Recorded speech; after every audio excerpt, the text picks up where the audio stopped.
నమస్తే, welcome to CM today. నేను భానుశ్రీ.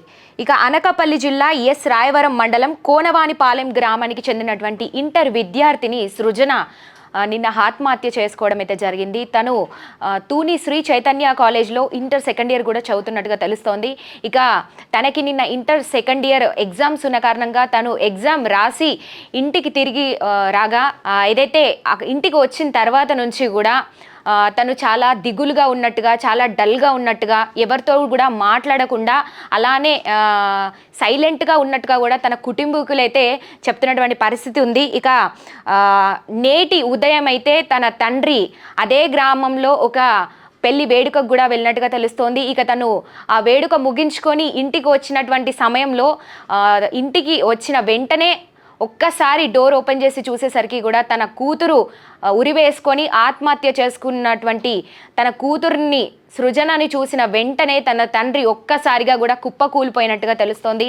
ఇక తనని వెంటనే కిందికి దించి ఆసుపత్రికి తరలించగా అక్కడ అప్పటికే తను మరణించినట్టుగా కూడా డాక్టర్లు అయితే నిర్ధారించారు. ఇక ప్రస్తుతం ఈ కేసుకు సంబంధించినటువంటి దర్యాప్తు అయితే కొనసాగుతుందని చెప్పాలి.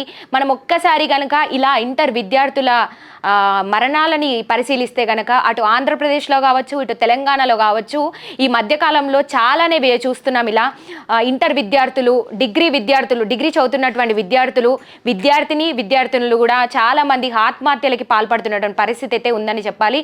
ఏదైతే ముఖ్యంగా చదువుల కారణంగానే వీళ్ళు ఆత్మహత్యలకి పాల్పడుతున్నట్టుగా తెలుస్తోంది. అయితే మనం చూసుకుంటే కూడా రోజువారీ న్యూస్లో మనం చూస్తూనే ఉన్నాము.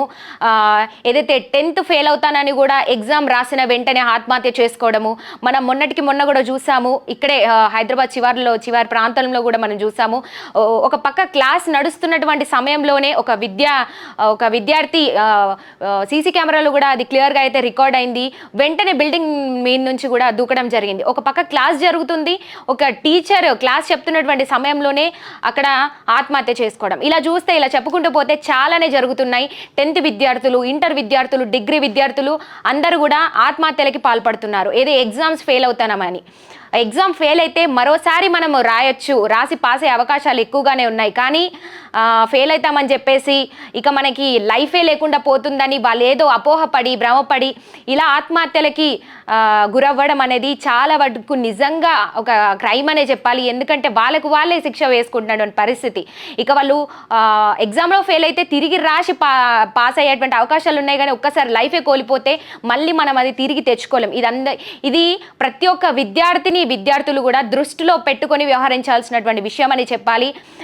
మరి దీనికి కాలేజీలు కావచ్చు, స్కూళ్ళల్లో కావచ్చు తగినటువంటి జాగ్రత్తలు అక్కడ ఉన్నటువంటి సిబ్బంది అయితే ఏర్పాటు చేయాలని నిజంగా ఇదొక మనవి. ఎందుకంటే అందరూ కూడా ఇది దృష్టిలో పెట్టుకొని కుటుంబాల్లో తల్లిదండ్రులు కూడా కావచ్చు పిల్లలకి ఒక డిస్కరేజ్ చేయకుండా ఎంకరేజ్మెంట్ ఇచ్చి వాళ్ళు ఏదో ఫెయిల్ అయిపోతే ఇక లైఫే లేకుండా పోతుందని చెప్పేసి వాళ్ళు ఒక భయభ్రాంతులకు గురైపోయి అపోహలు పెట్టేసుకొని ఇలాంటివి సంఘటనలు చాలా చోటు చేసుకున్నాయి.